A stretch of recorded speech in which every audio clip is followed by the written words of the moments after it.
happy to stand here today, and I guess maybe I'll start with answering the question, how do you go from physical chemistry to data science? Well, the way I think about it, when as a scientist, a lot of what we were doing is thinking about hypotheses and trying to make decisions. In the scientific world, I was looking at chemicals, now I'm looking at people. So in my mind, it's kind of a natural segue. What I'd love to do is I've got about 45 minutes today. I want to talk a little bit about what I call lessons on driving data science and analytics transformations. Because many people probably know the stories of companies like Amazon or Stitch Fix, which are driving their entire business model through data. But they were actually born with that in their DNA. They actually were founded with that as part of who they are. When you think about a company like The Gap, as Jeff was mentioning, we're a 50-year-old company next year. And how do you actually take those enterprise companies who've been around for a long time, begin to infuse a data-driven approach into the way that the company operates? And that's something which is not easy, but it's actually something which today I'd like to share a few lessons along the way of that we've had at both The Gap, but also places, stories from others that I get inspiration from as well. So as Jeff mentioned, I lead customer data analytics at Gap. We are a central team within the company, and we're actually helping support all the brands and functions like digital marketing or credit card program to begin to use analytics around the customer to drive that customer centricity that Jeff mentioned as part of the digital transformation earlier today. But this all starts with this idea of big data. And I always like to think of this as probably the biggest buzzword that I've seen in the last 10 years. It used to be called data mining years ago. And even before that, it was kind of statistical analysis. And when I think about what does it mean to me, it can mean everything from lots of data, as Jeff mentioned from the volume talked about earlier, to different types of data, like the one coming from my Apple Watch that I checked right before I got on stage and told me my pulse was much higher than normal. To actually quite different types of data from other sources as well. And when we talk about this velocity, if you will, and I love Jeff's slides as well, but I actually like to contextualize it for me. If I think about how much has been generated just in the time since I've been up here on stage, data in the world, it's been enough to fill the hard drives of everyone's computer who's in this room about 10,000 times. And that's just a massive amount of data. But I think on the flip side, the opportunity though is that less than 1% of this is actually ever analyzed. People don't actually use it. And so I always think about bridging that gap, and many people see, no pun intended, bridging that gap as a huge opportunity that the company can really embrace. So how does the company tackle this? Well, typically, people sit in a room, particularly big companies like mine, and say, we should bring in machine learning and AI, and that will solve all of our problems in the world. Sure, no one's heard that before in this room, right? Actually, it's probably an oversimplistic way to solve this. Now, you may have heard, and Jeff mentioned this, is this magical unicorn called the data scientist coming in the last 10 years or so to help solve all of world hunger and all your company's problems. And while this term dates back to the 1960s, which is actually interesting, it wasn't until about 2008 when Tom Davenport wrote an article called The Sexiest Job of the 21st Century as the Data Scientist in Harvard Business Review. And in here, he actually highlighted examples from companies like LinkedIn and Facebook, where he actually shared some of these success stories about these data scientists. And how I like to maybe, I'd say, simplify it a bit when I think about a data scientist and how they can drive digital transformation, is I think of them as equal parts hacker, stats geek, and entrepreneur. You put those together, put them into a business environment, and allow them to go to town at solving problems. But they can't really do that by themselves. Now, I want to demystify just one more bit about this idea of a data scientist, just so you can understand my kind of perspective on this. This is an article called Analyzing Analyzers. Fascinating name, isn't it? It's an article about data scientists by data scientists. And in it, they begin to describe 4 different classes of data scientists, everything from the data developer, the person who's building products at companies like Facebook, LinkedIn, Twitter, where they're really more heavily engineering focused. A data researcher, which is someone who you may find is solving complex understanding of what drives situations and how things react to each other. A data creative, someone who you may find at the New York Times, creating those amazing interactive articles. And then the last person, and this is the one I like to think of myself more of, which is a data business person, where that entrepreneur piece comes out. And so when you think of the ways, though, now you have this massive amount of data, you've got these, new type of data worker in the world called the data scientist. What are some of the problems one could address with this? Now, I won't bore you with this slide, but I will show it to you for 20 seconds. Because this is typically how someone would think about breaking apart the application of analytics to drive a business. You know, we have on one axis time dimensions, another kind of information insight and questions that are pretty simplistic around what happened, all the way to the very complex is what's the best or worst thing that can happen. Now, I think of this as actually good, but it's a little complex for me. And I like to simplify, I think, the two big applications of how to use data science analytics to drive a company really breaks down into two pretty simplistic ideas. The first is how do we actually use analytics to make better decisions? So this is a lot about measurement, analysis, experimentation. And the second part, and this is, I think, what's probably core to most of the folks in this room, is how do you actually power product experiences using data and analytics, which is you design and you build with this. I'd say those are two ends of the spectrum. I'm going to talk about the journey we're taking at Gap to go from the left to the right-hand side of this journey. So, you know, I've spent about 5 minutes giving you theory. You know, this is one of my favorite quotes from Thomas Edison. So you're saying, now, Chris, you've given some theory. Tell us how to do this. So I'm going to share 5 quick lessons that I've learned along the way of how to begin to infuse this way of thinking into larger companies. The first comes from inspiration from a company that we all love and sometimes love to hate, Amazon. And actually, this is a story about like how Amazon has actually driven their company. And you know, I'd say what I get from this story is really that this belief of how to be a customer-centristic, a data-driven organization comes from the CEO and the executive team. You have to have that buy-in from the top. Now, the challenge is, and many folks in this room have probably faced this themselves, is you'll have someone come in and say, we need to be data-centric, as you know, this is our mandate, this is what the board says. But if you don't actually have the entire organization able to embrace that themselves, you don't really make as much progress as you can. And so a second piece of this part of the story that I actually get a lot of inspiration from is from a company called Airbnb. Many folks know of Airbnb in this room, I'm sure. Maybe I've actually used them. But one of the things, and I heard this from Elena, who is one of the leaders of data science at Airbnb, one of the things that I get inspiration from is they've actually begun to democratize data, not just through access tools, like giving people, you know, bringing together data in a single layer, having access permissions, and the tools to query things. But more importantly, how do we create education so that everyone in the organization is kind of required to be part of your job to actually know how to interact and work with data? And then building a whole enterprise of what are called data products that actually allow people in the context of the work that they do to be more successful. So it isn't just about giving someone, you know, Excel spreadsheets, they go for it. It's actually thinking about how they actually do their day-to-day job. And so I'd say the first kind of lesson on the journey, if you will, about transforming companies with data science really start at the top, but you really have to build from the masses. You have to have the entire organization along in the journey and actually giving them the tools to do so. Okay, so now we've got the first lesson. We've got the executive support, you've got kind of the team ready to go. What do we do next? How do we actually take our next step? And this is typically where we faced ourselves a gap when I started about 2 years ago, as well as probably many in this room of, okay, how do we actually bring those tools to life? What are the technologies we need to give to our teams to be successful? And oftentimes, you know, when you're at this junction, you're faced with the decision of, do I actually want to build something myself, or do we want to buy it, or more importantly, partner with third parties to accelerate our progress? And as at Gap, historically, we were on the build side. In fact, many people don't know this, but we actually built our own e-commerce platform many, many years ago. And it's actually quite advanced at the time it was, and we're still pushing it forward.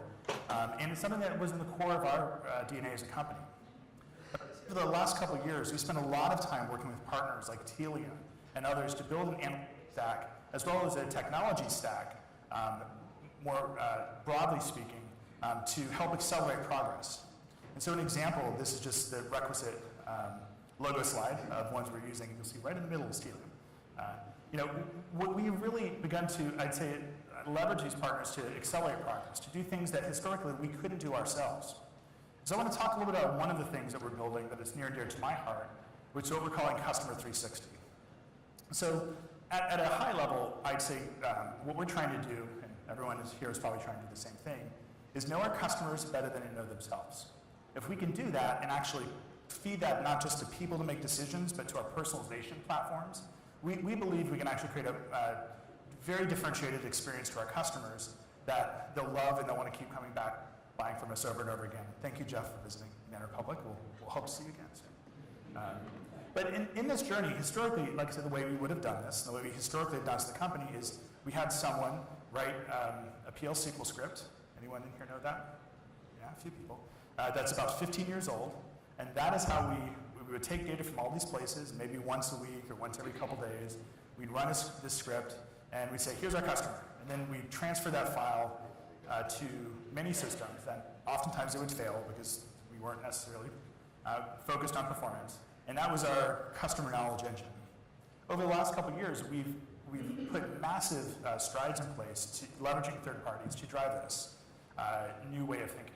One of the key partners, as we mentioned, was Telium. And what Telium has really helped us do is serve as the hub to not just to do the tag management and actually gathering information in the data layer, but with our the audience stream product is actually making sure that that information gets out to all of the different properties in real time so that we can actually personalize those experiences in our websites as well as in our marketing channels and vehicles. And so I shared that as an example of one of the ways we're working forward. But we have a whole list of partners we're working with. And for those who'd like to learn more, I'm happy to chat later. But I said I would not put the tech stack up here because literally it changes every single day. Because our approach is we want to find the best in breed and really assemble our data platform to serve the best in need today for us and evolve it over time. And so I'd say the second key lesson then in this journey is instead of trying to do things all yourself, is to leverage partners along the way. So we start with kind of the executive belief. We have folks who know how to use analytics in the company. Next, we build our data platforms with partners like Telium and so forth. Then the question is, what do we do? How do we actually solve business problems with this? So I'm going to share a little bit about some of the journey we went on from a customer analytics perspective at Gap that hopefully will bring to life our philosophy and approach. The first thing that we did, and this was actually something super basic that we did a couple years ago, or about a year and a half when I first started, was begin to understand what drives engagement in our customer base. As Jeff mentioned, we have Gap Inc. has 4 major brands. We're launching Hill City. I think today is when it finally goes live. And one of the things that we found, not surprisingly, is that the more that folks engage with us across channels and brands, the more valuable they are in the long term with us. It seems pretty basic, but for the first time, we actually have the data and the analytics to be able to prove that out. I think what's most interesting about this is when you get people to the right-hand side of this, which is they've visited multiple times, they've shopped in multiple brands and multiple channels. Their value to us in the near term is about 10 times, but in the long-term value for them is about 15 to 20 times higher than folks on the left-hand side. As a company, when we begin to frame this out, if we just move 1% of people from the left to the right, that could equal $350 million in top-line sales revenue for us improvement. On a $16 billion company, that is a massive opportunity for us.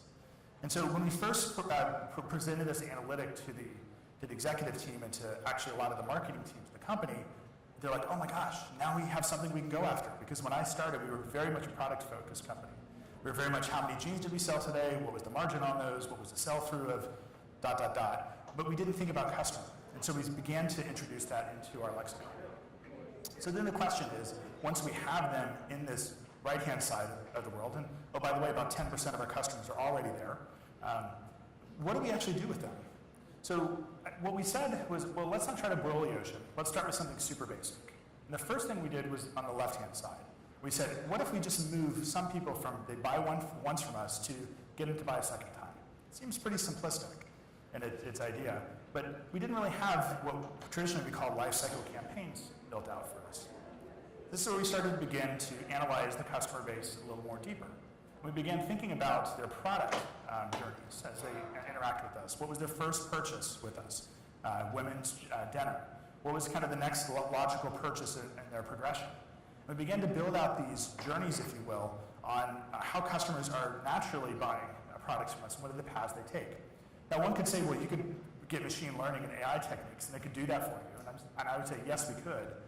But to get this started took about a week worth of effort, as opposed to spending all of the time integrating with new partners when we're not even sure quite yet what the right path is. So this gave us a bed of information on which to begin to experiment on. So I want to talk about some of the experiments we did, and these were ones, again, that were powered through Telium as well as our other partners. The first is we began to test on the Gap brand new homepage combinations brought to life these product journeys. These are just 3 examples. But I really want to highlight the progress that the teams collectively have done at Gap on this personalization journey, specifically for the Gap brand. Now, I'd like to call this out before I come into this. This is a combination of folks in our technology teams, folks in our data analytics teams.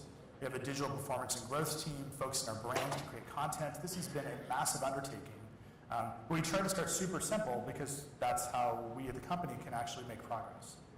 So when we started the year, if you were a visitor to our Gap brand website, there was one experience that you would get, one homepage, which that worked well for us. And we did, messaging experimentation. We did some personalization and product recommendations later. But in terms of the homepage experience, it was basically one experience. Leveraging Telium, we actually began to start this year in the journey where we started pretty simple. Where in January, we went to 4 segments. And we saw a massive improvement in revenue per visit. And then just a couple months later, we actually went to 27 segments. And then now, today, we're at about 87 segments. I think the power that this is brought to us is the idea that we can rapidly begin to build data, segments, and information about our customers to power personalization. Historically, this is one of the bottlenecks, has been the data side of things, to be able to actually power the experiences.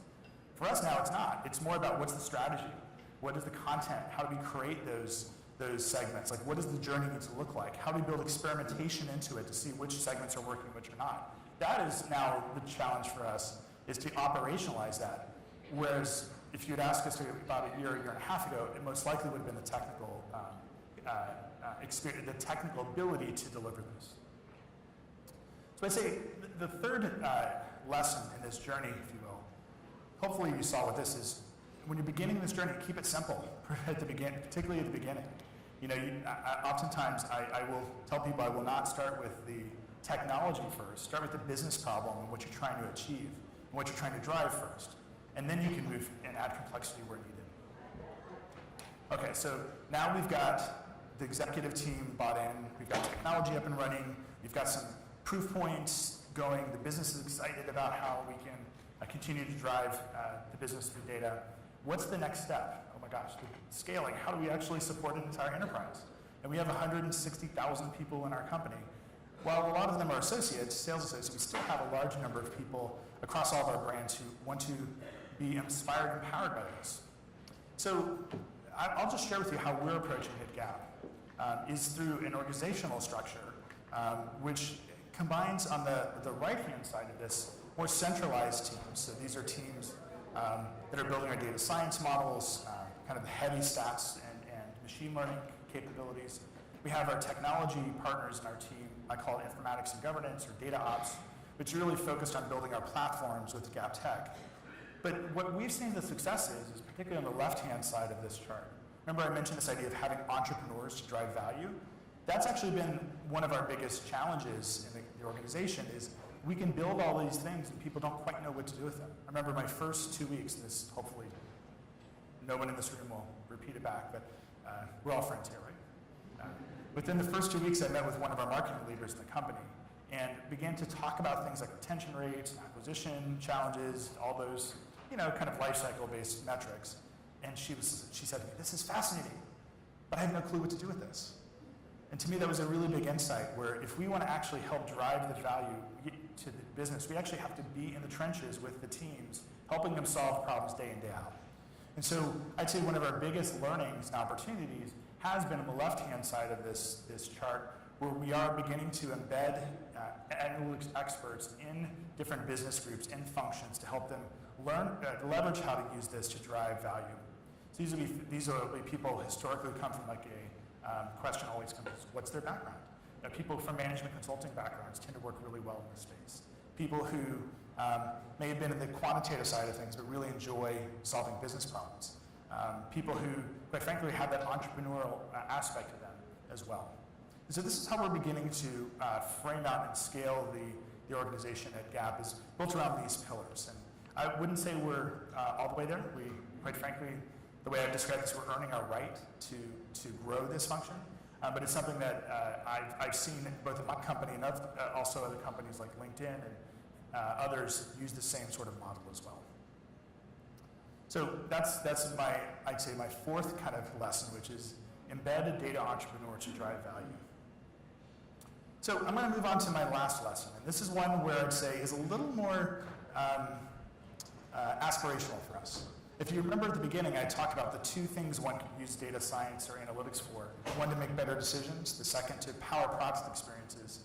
I'm going to actually talk about that. And there's two examples I'm going to share, which give me a little bit of inspiration about how we want to try to do this at Gap, but also hopefully maybe in your own companies you can think about that as well. The first comes from a company called Progressive Insurance. Is there anyone here who works for Progressive? Yes, I can tell the story. And if I don't get it quite right, I'm okay. So Progressive Insurance, this was something I tried a few years ago, came up with a product called Snapshot. For those who don't know, most people who don't live out, who live in California may not have heard about this product. But Snapshot is a product which basically is trying to solve the pain point for customers of, well, why are you giving me a rate for my insurance that's based on, you know, the people who live around me, or people who have the same type of car that I drive, or people who, you know, may work in the same place that I work. Because I drive better than them, because everyone always drives better than everyone else, right? So why don't you give me a personalized discount? That was kind of one of their inspirations. And they actually, the way I've heard the story told, actually one of the biggest drivers of churn was that people felt like they weren't getting treated fairly and they'd go somewhere else for a cheaper rate, right? Because they feel like, oh, well, I can get it cheaper somewhere else. So they created this product called Snapshot, which is a little device, plugs into the underside of your diagnostic port in your car, which I didn't know existed until I tried this. And what it does is it monitors your driving patterns every day. And at night, and I know this because I took a hammer to it to see what's inside of it, it uploads your driving patterns through a cellular connection to the cloud and allows Progressive to analyze your driving patterns and create a personalized rate just for you. So this sounds kind of creepy, but it actually was pretty exciting when I tried this. So for those who don't know, there was a point in time I lived in Texas, but I worked here, and so I was commuting. And I tried this in Texas because you can get it there. And you'll see at the beginning I started to get a pretty good rate for 7% off. But when I left and came back here, my current spouse was the one driving my car. And what I could actually find was that, once you can see the little blip there at the end, this is the point where I started to go back to California. So now I can say, wait a second, I have proof now that maybe you need to improve your driving patterns. And what was even better about that was I could actually diagnose through their interface what it was that was the opportunity, which was heartbreaking, and allowed me to actually get better at driving, and also my current spouse get better at driving as well. And so this may sound kind of funny to talk about the story, but I think what inspires me about this was the fact that they actually created a brand new experience that was personalized for me, that actually solved the pain point for me, that made me feel really good. They actually integrated a web experience with the kind of a physical experience, which that's another hallmark or something I think that's quite interesting in the journey. But I think more importantly was the impact this had on their business. So we had the opportunity to hear someone talk about this product at a conference, and while they couldn't tell me the exact numbers, they said that churn significantly decreased for the customers for which this product was targeted, which is primarily millennials. And the one piece they did share was that the Net Promoter Score for this, which is is kind of a measurement of the love metric, how much you love this product or service, was about 20 to 30 points higher for people who had this versus people who didn't. And for those who don't know, that's like the difference between like a Ritz-Carlton experience and maybe like a Motel 6. And so it is pretty meaningful, and it was for their business. So that's the first story, just to give people a little bit of ideas of how to power product experiences through data. Now, the second story actually comes from my hometown, as Jeff mentioned, Orlando, Florida. One of the things that I've loved about Orlando, just because I was actually born and raised there, was the fact that Disney World was born and raised there. In fact, my mom was employee number 40 at Disney. And so I'm going to actually start this story with a video instead of the kind of the punchline. One thing I'll tell you just to set up the context of the video before we show it. This is a video where it's a mom has given her daughter a backpack, if you will, and has Disney princesses on the front. And the mom hands it to her and says, "Go ahead and open it up, Lily. Let's take a look at what's in the bag." And Lily pulls the bag open. She pulls out a T-shirt that has Minnie Mouse on it. She says, "Oh, it's a monster." "No, it's Minnie Mouse." And she's excited. She pulls out a coloring book. She pulls out, towards the end, things like snacks, things like, maybe we're going to be taking a visit somewhere. And so that's the point. That's at the point we're going to start the videos, just about the end where she's unpacked her bag, and you get to see her reaction to what's happening to her. Where do you think we should take all this stuff? Leave it here. Where do you want to go with it? If you could go anywhere, where would you want to go? Why don't we go? Okay, let's go. Now. Today. I'm being serious. We going? We're leaving today to go to Disneyland. Are you joking? No, I'm not joking. Are we done? Yes, we're going.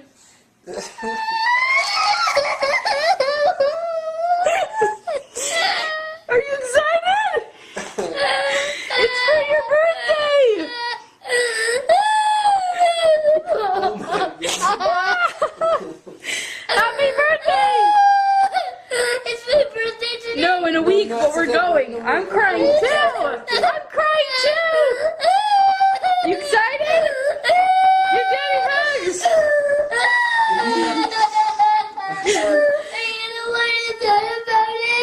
We're going when Daddy gets home from work. When Daddy gets home from work. Do a happy dance! Yeah! I love you! I love you too. Okay, bye! Yeah, some thoughtful Okay, so you're probably wondering, why is Chris making me cry at the first thing in the morning? Well, because I want to make people cry, but more importantly, to me, this brings to life actually a really interesting point with regards to data. Now, I'll come around to this. You saw how happy Lily was, that emotion that she generated with Disney World? Going back to what I said is, I think the many times I've been to Disney, that experience, that excitement, the hype, doesn't quite live up to the reality when you get there. And many people probably know that who've been there with family and kids. And part of that has to do with the fact that Disney's recognized it's very difficult to create those personalized connections and experiences to people that make Lily feel excited when she's waiting in line for 4 hours to see Snow White.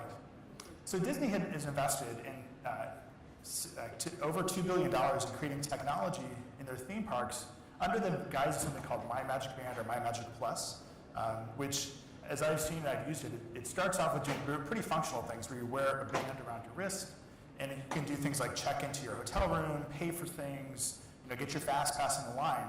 But really what they've started to do is begin to integrate that technology into other parts of the overall experience.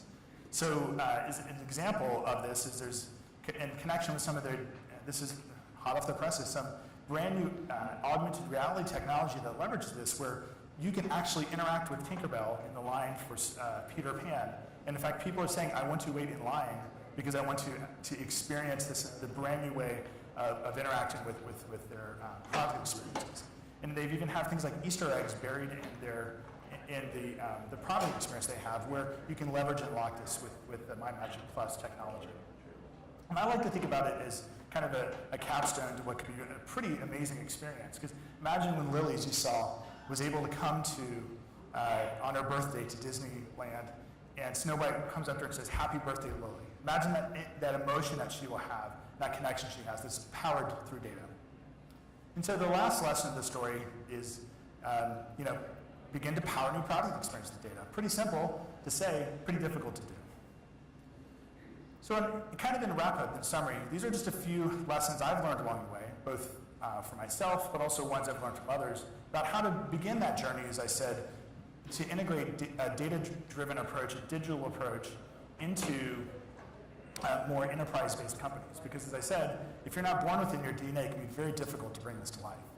So hopefully you're able to today learn from others here today about how they're doing these things. I'm happy to share lessons too. I'm here all day today and tomorrow and would love to compare notes. This is a learning community. We all want to grow and build from each other. So I just wanted to end with that. And with that, I will say thank you very much.